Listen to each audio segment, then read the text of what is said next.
नमस्कार बच्चों, संस्कृत विषय में आप सभी का स्वागत है। आज हम क्लास 12th की बुक भास्वती पार्ट 2 का चैप्टर द्वारिकस्य निष्ठा ये लेसन पढ़ेंगे। द्वारिकस्य का अर्थ है द्वारपाल की, निष्ठा का अर्थ है ईमानदारी। तो लेसन पढ़ाने से पहले मैं आपको समझा दूं कि ये जो चैप्टर है ये एक उपन्यास से लिया गया, उपन्यास नॉवल। ठीक है। तो संस्कृत भाषा में भी उपन्यास लिखे जाते हैं, जैसे कि हिंदी भाषा में उपन्यास और इंग्लिश में नॉवल आप पढ़ते हैं। तो ये संस्कृत का पहला उपन्यास है जिसका नाम है शिवराज विजय। इसके राइटर हैं, उपन्यासकार हैं अंबिका दत्त व्यास। तो ये संस्कृत के पहले उपन्यास से आपका ये चैप्टर बना है। और इस उपन्यास में क्या है, लेखक ने छत्रपति शिवाजी एवं औरंगजेब की संघर्ष को आधार बनाया है।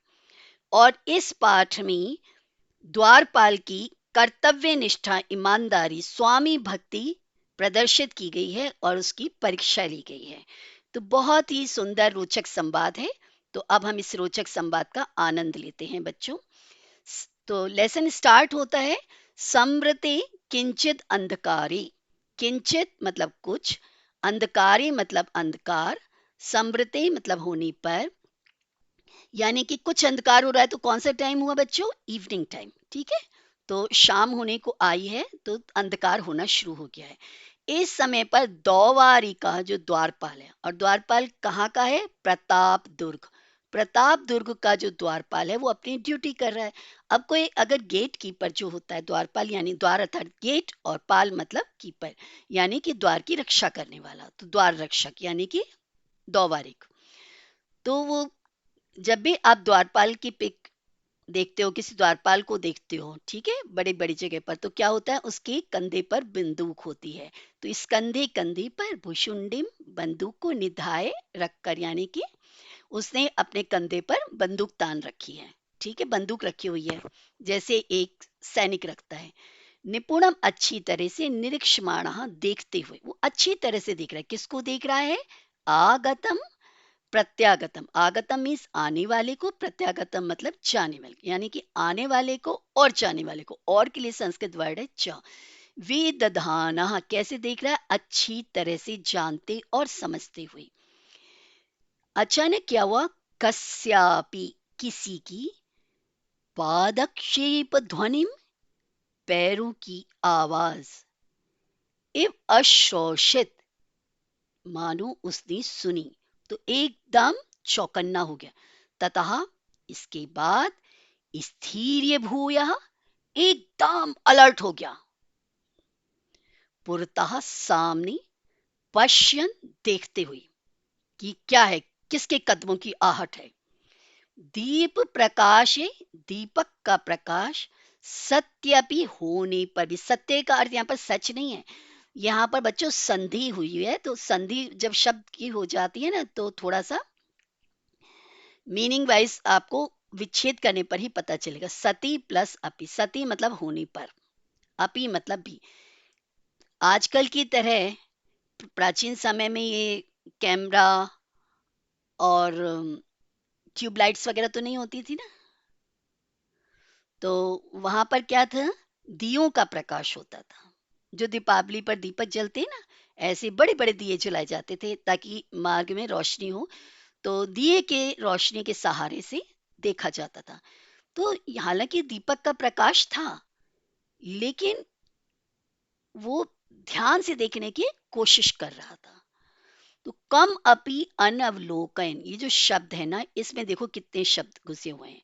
पहला है कम, यानी किसी को, अपि मतलब भी, अनवलोकन ना देखते हुए, अनवलोकयन, अनवलोकयन, किसी को भी ना देखते हुए, मतलब उसकी आईसाइट के आगे कोई मनुष्य दिखाई नहीं दे रहा, कानों से कदमों की आहट सुनी। तब उसे, क्योंकि उसकी ड्यूटी है सब पर नजर रखना, तो गंभीर स्वरेण, एवं, अ प्लस ए होने से ये आई हो गया है।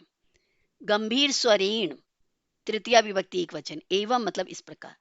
तो उसने बड़ी सॉलिड भारी भरकम आवाज में इस प्रकार अवादित बोला। क्या बोला? भो का अर्थ है अरे, और यहाँ पर जो को अत्र शब्द है बच्चों, इसमें फिर संधि आ गई है, कहा प्लस अत्र। विसर्ग का ओ हो गया है और आ का अवग्रह हो गया है। अरे यहां कौन है, अरे यहां कौन है। तो ये वाला डायलॉग और ये वाला डायलॉग सेम है। फिर इति मतलब ऐसा वो बोला। अब जो पढ़ा उसकी हिंदी देख लेते हैं एक बार। कुछ अंधकार होने पर बंदूक कंधे पर रखकर अच्छी तरह से चारों ओर देखता हुआ तथा आते जाते हुए को जानती समझती हुई प्रताप दुर्ग के द्वारपाल ने किसी के पैरों की आवाज सुनी। फिर रुककर सामने देखते हुए दीपक का प्रकाश होने पर भी किसी को न देखते हुए गंभीर स्वर में कहा, अरे यहां कौन है, कौन है यहां। इस तरह से बोला। अथ क्षण अनंतरम, इसमें भी संधि बनी हुई है, तो क्षण प्लस अनंतरम। बच्चों संधि आपके सिलेबस में भी होती है और लेसन का अर्थ जानने के लिए भी जरूरी होती है। तो क्षण भर के बाद ही यानी 1 सेकंड के बाद ही पुनः फिर स ए वही, सहा मतलब वह, ए मतलब ही, पाद ध्वनिर अश्रावी इति, फिर वही पैरों की आहट सुनी, आवाज सुनी। भूयः फिर से, तो पुनः और भूय दोनों पर्यायवाची शब्द। कई बार पेपर में पूछ लिया जाता है आमतौर पर, जो कॉम्प्रिहेंशन के क्वेश्चंस होते हैं ना, उसमें पहला क्वेश्चन 1 वर्ड, दूसरा क्वेश्चन 1 सेंटेंस और तीसरा क्वेश्चन क्या बनता है, निर्देशानुसार मुद्रण। उसमें पूछ लिया जाता है कि इसमें इस शब्द का कौन सा पर्याय, जैसे अत्र भूय इति पद से कह पर्याय, तो आप कहोगे पुनः। और अगर पूछ लिया जाए अत्र पुनः इति शब्द से कह पर्याय, तब आप लिखेंगे भूया। ठीक है, तो भूया पूछे जाए या पुनः, दोनों का आंसर सेम है, यानी कि फिर अगेन। साक्षेपम अवोचत, यानी बहुत डांट कर बोला। कह एषः, यह कौन है। माम अनुत्तरैन, मुझको आंसर ना देते हुए। मुमुर्षुः, मरने की इच्छा करता हुआ।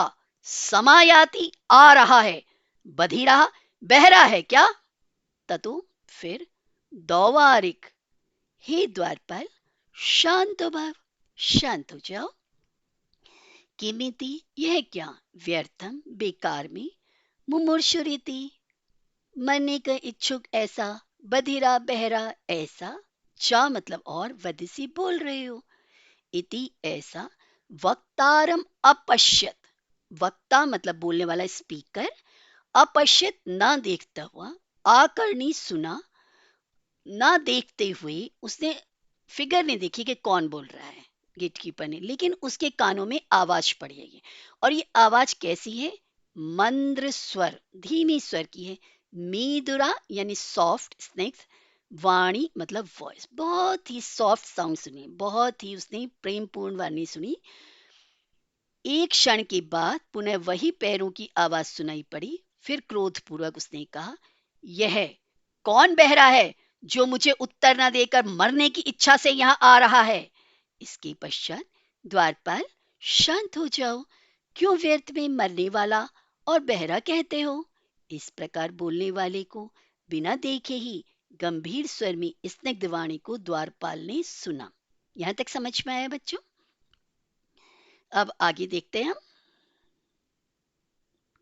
अथ, इसके बाद, तत् तो, किम क्या, न अज्ञायी, आप नहीं जानते हैं, अद्यापि आज भी, भवता आपके द्वारा, प्रभु वर्याणाम यानी महाराज का, आदेश, आदेश, महाराज का आदेश, महाराज का ऑर्डर क्या आया है, क्या आप ये नहीं जानते हैं। यद मतलब कि दौवारिकी प्रहरिणा, वा मतलब या, द्वारपाल के द्वारा या पहरेदार के लिए, त्रिहि पृष्ठो अपि, त्रि मतलब त्रि, पृष्ठ मतलब पूछा हुआ, अपि मतलब भी, 3 बार पूछे जाने पर भी, प्रत्युत्तरम मतलब आंसर, अददत ना देने वाला, हंतव्य मार दिया जाना चाहिए, इति मतलब ऐसा। तो उसने कहा कि क्या आपको मालूम नहीं है कि आज भी आपको ये खबर नहीं पता चली है कि महाराज के द्वारा ये आदेश पारित हो चुका है, आदेश दिया जा चुका है कि जो कोई भी द्वारपाल या पहरेदार के द्वारा 3 बार पूछे जाने पर भी आंसर न दे, उसे मार दिया जाना चाहिए। इति एवं, इत्येवं में संधि है तो इति प्लस एवं, ये इसका संधि विच्छेद हो गया। इति मतलब ऐसा, एवं इस प्रकार से, इत्येवं भाषमाणे इस प्रकार से, ऐसा, इति मतलब ऐसा, एवं मतलब इस प्रकार, ऐसा इस प्रकार से, द्वास्थेन द्वारपाल के द्वारा कहा जाने पर। जो बोल रहा था ना, जिसके पैरों की आहट आ रही थी, वो व्यक्ति कहता है क्षम्यताम, माफ कीजिएगा, ऐशा यह, आगच्छामि मैं आता हूं, आगत्ते चा, चा मतलब और, आगत्ते आकर, निखिलम सारी बात, निवेदयामी बताता हूं, इति ऐसा, कथन कहते हुए, 12 वर्षेण 12 ईयर ओल्ड, ठीक है, जो वो बोल रहा है उसके साथ है एक 12 वर्ष का ब्रह्मचारी, ठीक है। धृत तुम्बी पात्र, और क्या है हाथ में, तुम्बी पात्र है, ठीक है। भव्य मूर्ति और बहुत ही सुंदर शरीर वाला है। संन्यासी, वह सन्यासी है। दृष्टा देखा गया, उसने देखा जो बोल रहा है वो एक सन्यासी है, और उसके साथ में क्या है, एक 12 साल का बच्चा है। ततः तयोर एवं अभूत आलापा, तब उन दोनों के बीच में वार्तालाप हुआ। और कषाय वासाह का मतलब क्या है, सैफरन कलर के वस्त्र पहन रखे जो सन्यासी पहना करते हैं। तो सन्यासी है तो सन्यासी के ही वस्त्र पहनेंगे ना बच्चों। तो अब तक जो हमने पढ़ा उसकी हिंदी देखते हैं। तो क्या आप आज भी महाराज के आदेश को नहीं जानते हैं कि द्वारपाल या पहरेदार के द्वारा 3 बार पूछने पर भी उत्तर न देने वाले को मार दिया जाना चाहिए।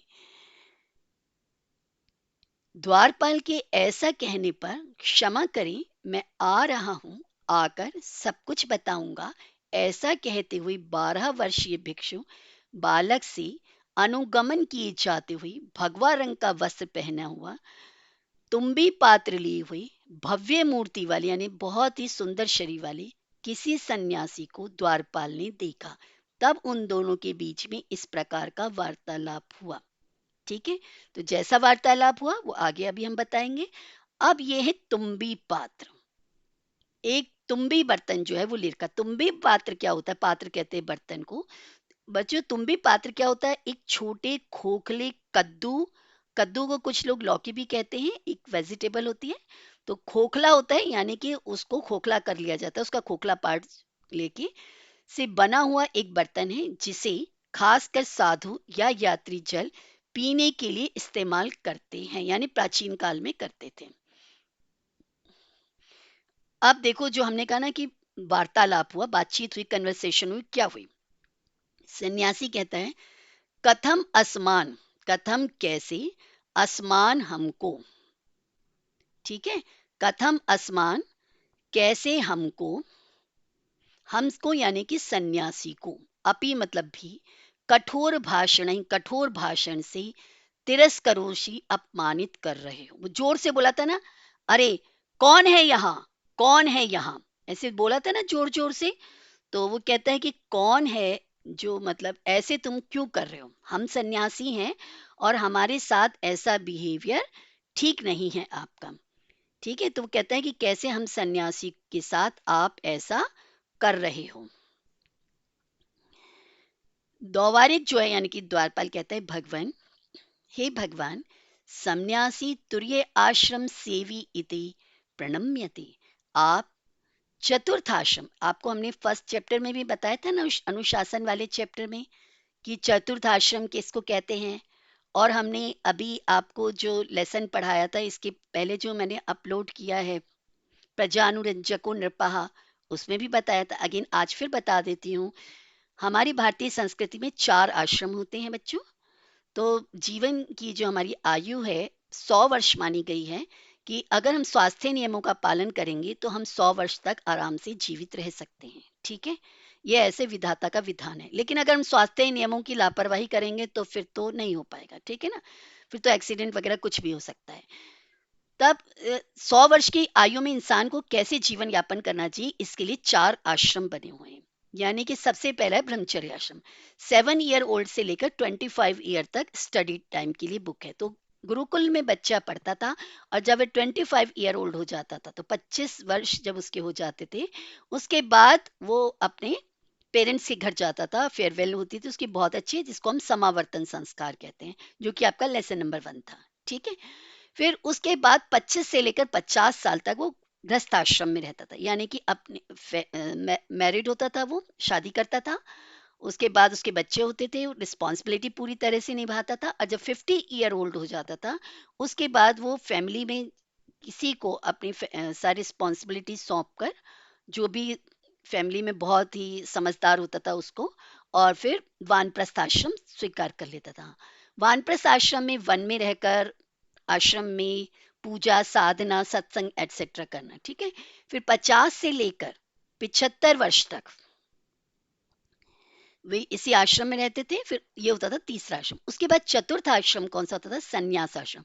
75 ईयर ओल्ड से लेकर 100 ईयर ओल्ड तक वह संन्यास आश्रम में रहता था, यानी कि उसका पूरा का पूरा फोकस गॉड के प्रति था, संसार से सारे बंधनों को छोड़ देता था, यानी कि उसका पूरा का पूरा फोकस भगवान की तरफ होता था, और केवल केवल भगवान की साधना में उसका जीवन समर्पित होता था।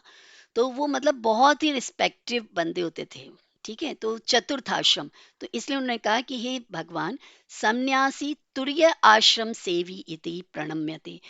हे भगवान, आप सन्यासी हैं, चतुर्थ आश्रम का सेवन कर रहे हैं, प्रणाम किया जाता है आपको, परंतु प्रभु नाम आज्ञाम उल्लंघे, लेकिन महाराज की आज्ञा का उल्लंघन करके निज परिचय, अपना परिचय अददत ना देती हुई आयाति आ रहे थे, इत्याकृष्यते, ऐसा जानकर आकृष्यते, क्रोध किया जा रहा है। महाराज, आप सन्यासी हैं, आदरणीय हैं, मैं आपको प्रणाम करता हूं, लेकिन देखिए आपने ठीक नहीं किया है, महाराज की आज्ञा का उल्लंघन हुआ है, क्योंकि जो भी गेट कीपर होता है वो इंट्रोडक्शन तो लेता है ना। आप किसी सोसाइटी वगैरह में जाते हैं तो अपना नाम वाम सब लिखते हैं कि फला बिल्डिंग में फला आ रहा है। ठीक है। तो कहते हैं कि मैंने इसलिए गुस्सा किया है कि आप अपना परिचय दिए बिना ही आ रहे थे। तो निज परिचय एक शब्द है, अददत एक शब्द है, फिर एव है, फिर आयाति है, फिर इति है, फिर आकृष्यते है। ठीक है। फिर सत्यम सच, शांतो अयम अपराधा, आपका अपराध शांत हुआ, यानी हमने आपको माफ कर दिया। परम, परंतु ध्यान रखिएगा, संन्यासिनो, आगे से कोई सन्यासी हो, ब्रह्मचरीनः कोई ब्रह्मचारी हो, पंडितः कोई पंडित हो, स्त्रियः या कुछ लेडीज हो, बालाश या कुछ बच्चे हो, न किमपि प्रष्टव्यः, कुछ नहीं पूछना है आपको, आत्मानम, अपना, अपरिचयात यंतो अपि प्रविष्टव्यः, वो अपना परिचय ना भी दें तो भी उनको एंट्री करा देना। प्रवेष्टव्यः, वो एक लेसन दे रहा है गेट कीपर को कि आगे से ध्यान रखना, इस बार तो मैंने आपको माफ कर दिया है। अब सन्यासी तो अपनी ड्यूटी कर रहा है, वो क्या कहते हैं, हम सन्यासियों को, ये हो गया है हमारा। हाँ, जो अब तक हमने पढ़ा उसकी हिंदी देखते हैं। हम सन्यासियों को भी तुम कठोर भाषण से क्यों तिरस्कृत करते हो? द्वारपाल, भगवान, आप सन्यासी हैं, चतुर्थ आश्रम की सेवी हैं, अतः आपको प्रणाम है, परंतु आप स्वामी के आदेश का उल्लंघन करके अपना परिचय दिए बिना चले आ रहे हैं, इसलिए मैं क्रोधित हो रहा हूँ। सन्यासी कहते, सत्य है, तुम्हारा अपराध क्षमा किया, किंतु सन्यासियों, ब्रह्मचारियों, पंडितों, स्त्रियों, बालकों से कुछ भी नहीं पूछना, अपना परिचय न देने पर भी उन्हें प्रवेश करने देना। ये सन्यासी उसको समझा रहा है, द्वारपाल को, गेट कीपर को। अब जो गेट कीपर है वो क्या करेगा, क्योंकि वो बहुत ऑनेस्ट है ड्यूटी का अपना, वो कहता है, सम्न्यासिन, सम्न्यासिन, अर्थात हे सन्यासी, हे सन्यासी, बहु उक्तम, बहुत बोल चुके, विरम, रुक जाओ, ना, नहीं, स्वयं हम, द्वारिका, द्वारपाल, ब्रह्मणो अपि आज्ञा, हम द्वारपाल ब्रह्मा की भी आज्ञा, ब्रह्मणः शब्द है, फिर अपि शब्द है, फिर आज्ञाम शब्द है। ठीक है।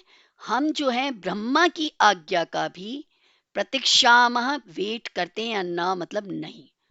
हम लोग तो जो क्रिएटर है ना, वर्ल्ड क्रिएटर जो गॉड है ब्रह्मा, उनका भी हम आज्ञा नहीं वेट करते हैं।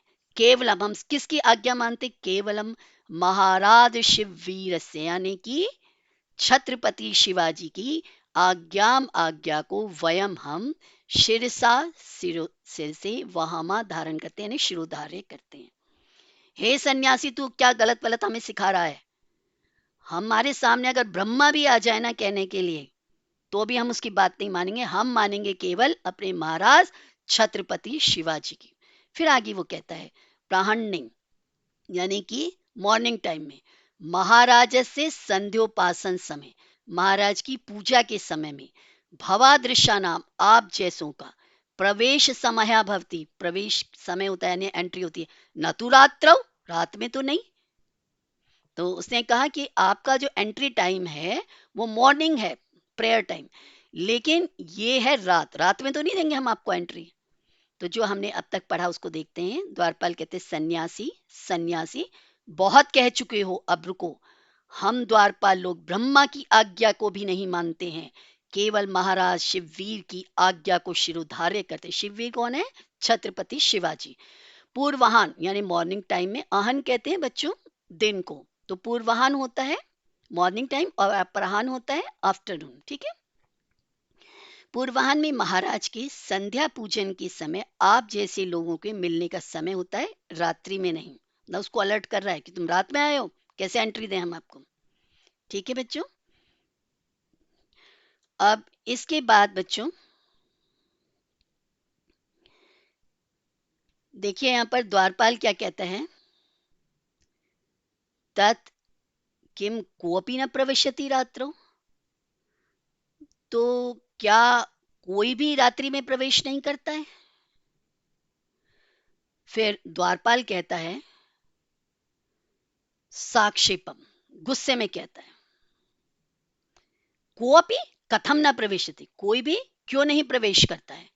परिचित, जो परिचित होते हैं, वा मतलब या, प्राप्त परिचय पत्र, जिनके पास परिचय पत्र होते हैं यानी आइडेंटिटी कार्ड, वा मतलब या, आहुता इनवाइटेड होते हैं, निमंत्रित होते हैं, वा मतलब या, प्रविशंति प्रवेश करते हैं। उन्होंने कहा क्या रात में कोई भी एंट्री नहीं करता है? तो उसने कहा ये क्या कह रहे हैं आप?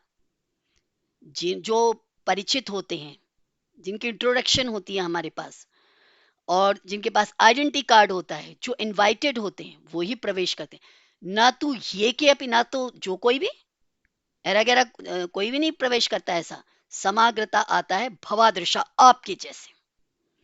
सन्यासी कहते दौवारिक, हे द्वारपाल, इत मतलब यहाँ पर, आया ही मतलब आओ, किमपि कुछ करने कामी, कथयिष्यामि कहूंगा। तो सन्यासी कहते हैं आओ द्वारपाल, तुम्हारे कान में कुछ कहता हूं। द्वारपाल कहते हैं तथा कृत्वा, वैसा करके, कथ्यताम कहिए। अब वो उसको कुछ कहना चाह रहा है। अब क्या कहना चाह रहा है ये हम, अब जो पढ़ा हमने संस्कृत में उसकी हिंदी एक बार देखते हैं। द्वारपाल क्रोधपूर्वक, कोई क्यों भी नहीं प्रवेश करता? परिचित अथवा परिचय पत्र प्राप्त अथवा आमंत्रित लोग प्रवेश करते हैं, ना कि आप जैसे आए हुए कोई भी लोग। सन्यासी, द्वारपाल यहाँ आओ, कुछ कान में कहना चाहता हूं। द्वारपाल वैसा करके कहिए, यानी कि अपना कान उसके पास लेकर आता है। अब सन्यासी उसको कहता है यदि त्वम, अगर तुम, मां मुझको, प्रविशंतम ना प्रतिरुंधी, अगर तुम, यदि मतलब अगर, त्वम मतलब तुम, मां मुझको, प्रविशंतम एंट्री को, ना मतलब नहीं, प्रतिरुंधते रोकते हो, अगर आप मेरी एंट्री ना रोको, तद अधुनैव, इसका है तत् प्लस अधुना प्लस एव। तो तत् का मतलब तो, अधुना मतलब अब, ए मतलब ही, तो अभी, परिष्कृत पारद भस्म, मेरे पास एक भस्म है। भस्म होती है ना, राख टाइप होती है बच्चों, पवित्र राख होती है। तो परिष्कृत पारद भस्म, एक जांची परखी हुई एक बहुत अच्छी महत्वपूर्ण पारद भस्म तुभ्यम तेरे लिए दद्याम दूं। अगर तू मेरा काम कर दे ना, मुझे एंट्री करा ना रोके मेरी एंट्री और मुझे जाने दे अंदर, तो है ना मैं तुझे परिष्कृत पास पारद भस्म दूंगा। यथा यया मतलब जिससे, ये शब्द बच्चों यया है। यया मतलब जिसके द्वारा तुम गुंजा मात्रेण अपि, तीन शब्द हैं, गुंजा फिर मात्रेण प्लस अपि। गुंजा मात्र यानी रत्ती भर, रत्ती भर कितना हो गया आपका जो थंब है और थंब के साथ जो फिंगर है इंडेक्स फिंगर, जब आप ज्वाइन करोगे उन दोनों को, तो उस ज्वाइनिंग पोर्शन उन दो के बीच में जितनी मात्रा आ जाए यानी चुटकी भर, ठीक है। तो उन दो से मतलब थंब एंड फिंगर, तर्जनी उंगली और अंगूठा, ठीक है, थंब एंड इंडेक्स फिंगर, अंगूठा और अंगूठे की साथ वाली उंगली, जैसे आप पेन पकड़ने के लिए रखते हो ना, पेन पकड़ते हो, उसी तरह से अगर उन दोनों के बीच में जितनी क्वांटिटी आ जाए तो उसको कहेंगे रत्ती भर, ठीक है, यानी कि गुंजा मात्र संस्कृत में, रत्ती भर हिंदी भाषा में, और अपी मतलब भी। तो जरा सी उससे भी पारद भस्म से द्वापंचाशत संख्या, द्वापंचाशत 52, ठीक है, 50 तोले तक, तुला परिमितम तुला तक। अब 50 तोला कितना होता है बच्चों, एक तोले में 10 ग्राम्स होते हैं, ठीक है। इसको आप मल्टीप्लाई कर लीजिए तो आंसर आपका आ जाएगा। तो 50 तोले तक आप तांबे को सोना बना सकते हो, यानी कॉपर को गोल्ड में कन्वर्ट कर सकते हो। तो उसको एक अच्छी खासी रिश्वत दे रहा है जा रही है। शक्नु यह कर सकते हो विधातुम बनाने के लिए। मेरे पास एक ऐसी मैजिकल भस्म है पारद भस्म कि आप उसको रत्ते भर यूज करोगे ना, गुंजा मात्र यूज करोगे यानी कि चुटकी भर यूज करोगे, तो उससे आप कॉपर को गोल्ड बना सकते हो। अब जब रिश्वत का प्रलोभन मिला है, ठीक है, अपॉर्चुनिटी मिलती है, तो आमतौर पर तो लोग काम कर ही देते हैं, लेकिन ये तो ईमानदार है द्वारपाल, ये क्या कहता है, हम हो, अरे कपट सन्यासे, कपटी सन्यासी, कथम विश्वासघातम, कैसे विश्वासघात, स्वामी वंचनम, महाराज को ठगना, जा मतलब और, शिक्षा सिखा रहे हो, ते केचन अन्य वे कुछ दूसरे ही होते हैं, नीचा नीच लोग, उत्कोच लोभेन रिश्वत के लालच से, स्वामीनम महाराज को, वंचित्वा ठक्कर, आत्मानम खुद को अंधकार में यानी कि नरक में, पातयंती गिराते हैं, ना वयम हम नहीं, शिवगण तादृशा हम महाराज शिवाजी के सेवक ऐसे नहीं हैं जैसे तुम सोच रहे हो। संन्यासिनो हस्तम धृत्वा, सन्यासी का हाथ पकड़कर, इतस्तु सत्यम, यह तो सच है, कथय कहो, कस्तम तुम कौन हो, कुतः आयातः कहां से आए हो, कुतः मतलब कहां से, आयातः आए हो, केन वा प्रेषितः या फिर किसी के द्वारा भेजे गए हो। तो ऐसा वो सॉलिड वॉइस में बच्चों कहता है। अब तक जो पढ़ा उसकी हिंदी देखते हैं बच्चों एक बार।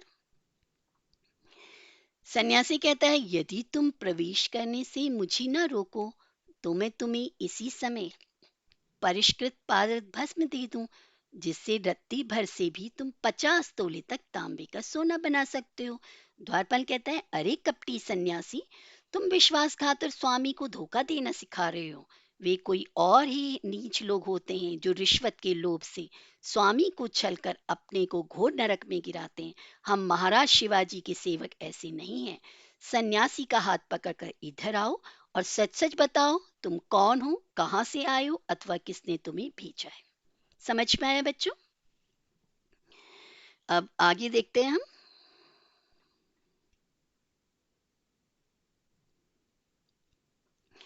द्वारपाल कहते हैं, अहम तु त्वाम कस्यापि द्वेषद्रोहिणो गूढ़चरम मन्ये। अहम मैं, तू मतलब तो, त्वाम तुझको, कस्यापि किसी, देशद्रोहिण देशद्रोही का, गूढ़चरम मतलब गुप्तचर, मन्ये मानता हूं। मुझे पता चल गया है कि तुम किसी कोई देशद्रोही के गुप्तचर हो। हस्तम आकृष्य, हाथ खींचकर उसका। तद आगच, तो आ। दुर्ग अध्यक्ष समीपे, ये जो दुर्ग है इसके अध्यक्ष के पास चलो। सा ए, वह ही। अभिज्ञाय, पहचान कर। त्वया, तेरे साथ। यथोचितम, उचित। व्यवहार, स्थिति व्यवहार करेगा। तो उसे गुस्सा आ गया द्वारपाल को। उसने कहा कि मैं मुझे तो क्या लगता है कि मैं तो तुम्हें किसी देशद्रोही का गुप्तचर मानता हूं। हाथ खींचकर, तो दुर्गाध्यक्ष के पास चलो।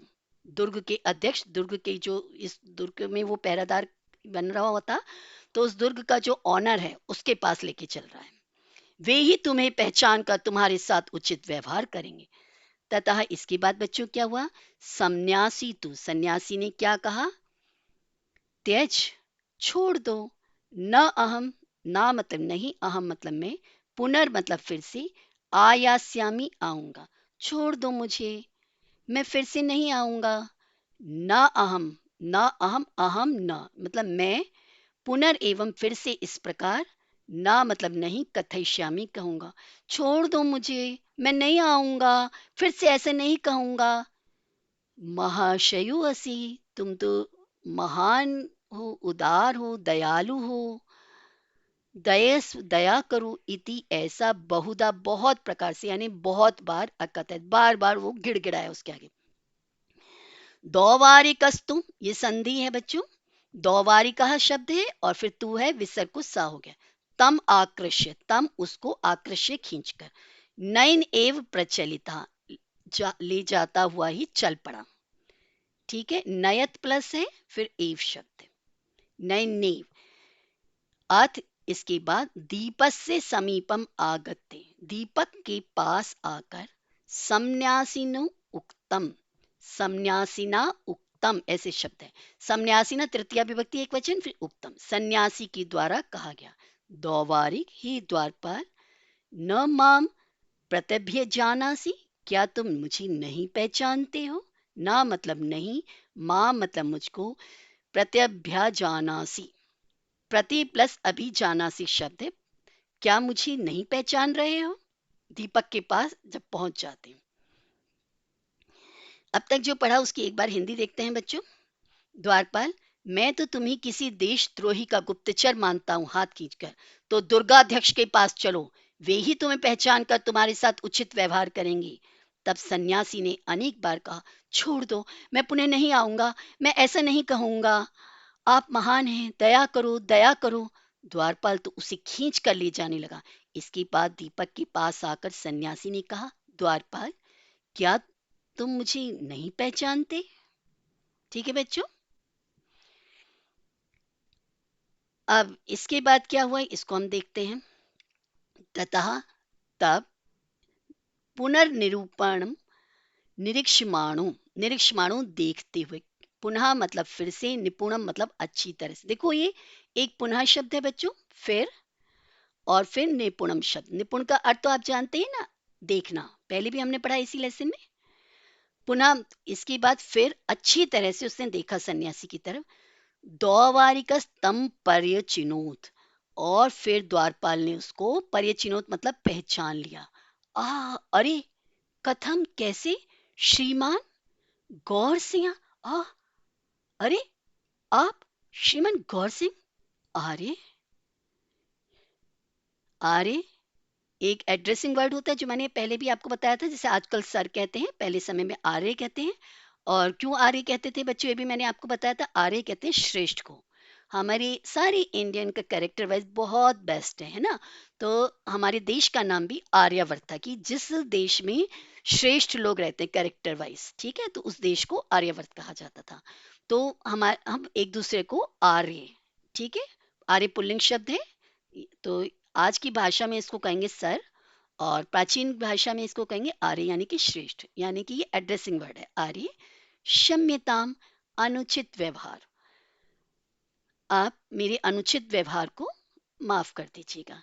एतस्य, ग्राम में वराकस्य, ये गंवार का जो व्यवहार है इसे आप माफ कर दीजिए। कहते हैं ना कि मैं बैकवर्ड हूं, मैं नहीं पहचान पाया आपको। तद अवधार्ये तस्य पृष्ठे हस्तं विन्यस्येन संन्यासी रूपो गौरसिंह समवोचत।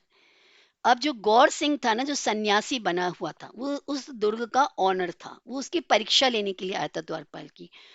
तो सन्यासी रूपी गौर सिंह, जो नाम है उस व्यक्ति का गौर सिंह है, तो उसने सन्यासी की तरह ड्रेसअप होकर आया था। उसने क्या करा, तस्से पृष्ठे, उसकी पीठ पर, हस्तम हाथ को अवधार्य रखकर, उसके पीठ पर हाथ रखकर, जैसे शाबाशी देते हैं ना, शाबाश, पीठ पर हाथ मारते ना, तो समवोचत बोला, दौवारिक, हे द्वारपाल, मया मेरी द्वारा, दृढ़ परीक्षितो असि, परीक्षिता प्लस असि है बच्चों, मैंने तुम्हारी अच्छी तरह से परीक्षा ले ली है। यथा योग्य एव पदे नियुक्तो असि, नियुक्ता प्लस असि है, तुम उचित पद पर नियुक्त किए गए हो, यानी तुम्हारा अपॉइंटमेंट ठीक प्लेस पर हुआ है। त्वादृशा यानी तेरे जैसे एव ही वस्तुतः वास्तव में पुरस्कार भाजनानी, पुरस्कार की पात्र होते हैं, यानी कि आप प्राइस के कैपेबल हो, आपको प्राइस मिलना चाहिए। लोक द्वयम च विजयन्ते, और दोनों लोकों को जीतते हैं, यानी कि इस लोक में भी, धरती पर रहते हुए भी प्रशंसा प्राप्त करते हैं, और धरती के बाद भी, मृत्यु के उपरांत भी प्रशंसा के पात्र होते हैं तुम्हारे जैसे लोग ही।